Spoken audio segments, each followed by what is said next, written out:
there's a contradiction between what the Torah requires of us and what American culture and the Western world imposes on us. I'm talking about Talmud Torah. Talmud Torah is a serious matter. You can't study Torah when it's convenient for you to study Torah. You can't study Torah when it works out. That's not Talmud Torah.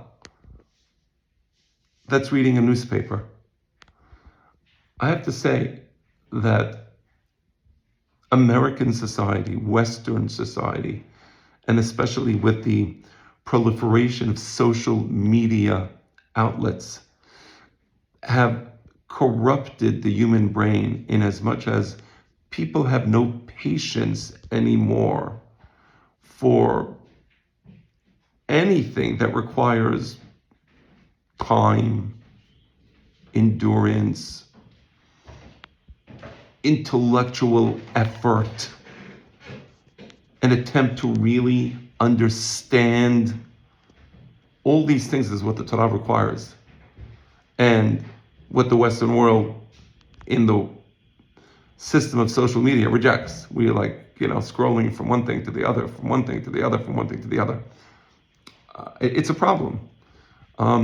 For example, people say they want to study Gemara. They want to study Gemara. Wow, it's exciting. We're going to be studying Gemara. Everybody loves the Daf Yomi. The Daf Yomi is great.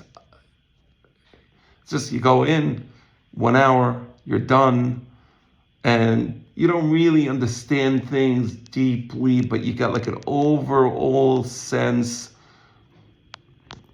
of what's being spoken about, like the topic, like you know what they're talking about, like, okay, I think they were talking about basar v'chalav, I get it, and you're not allowed to eat it and cook it, and there are benefits, like something like that, okay.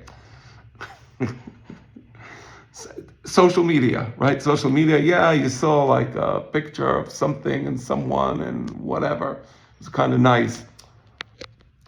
Talmud Torah is not for people who have social media brains.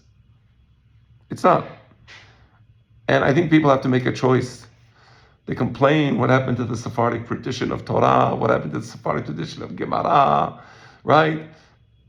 But no one is making the effort to study, because the only solution to stupidity is Torah. Torah is the opposite of stupidity.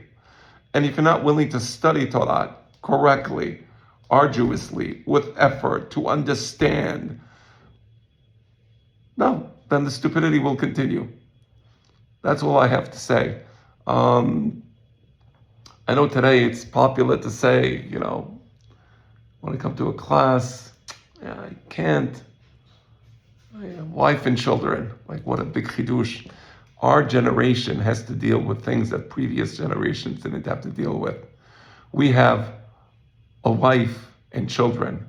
In the days of the Gemara, there were no wives and there were no children. In the days of the Mishnah, there were no wives and there were no children. In the days of Moshe Rabbeinu, when he was teaching Torah to the Jewish people for 40 years in Midbar Sinai, there was no wives or children.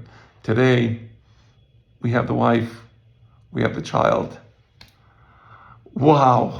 Can you imagine if the chains in the tradition of Am Yisrael were as weak and pathetic as we are today? My wife and my children. Elohim Yishmor. There would be no Torah. Am Yisrael would have been wiped out a long time ago.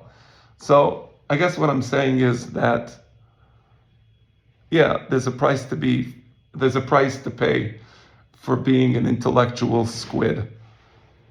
That's all. And I know people complain. I'm just going to say it one more time. Complain all you want. What happened to Sephardic traditions and this and that. The only answer to what happened to the Sephardic traditions is to study Gemara correctly and to proliferate the wisdom of the Torah throughout Am Yisrael. Eno nikara or ela mitoch hachoshech. We're good. But eno nikara choshech ela mitoch haor. So that's the only way. And if people are not willing to do it, it's like, okay, so be with your wives and children.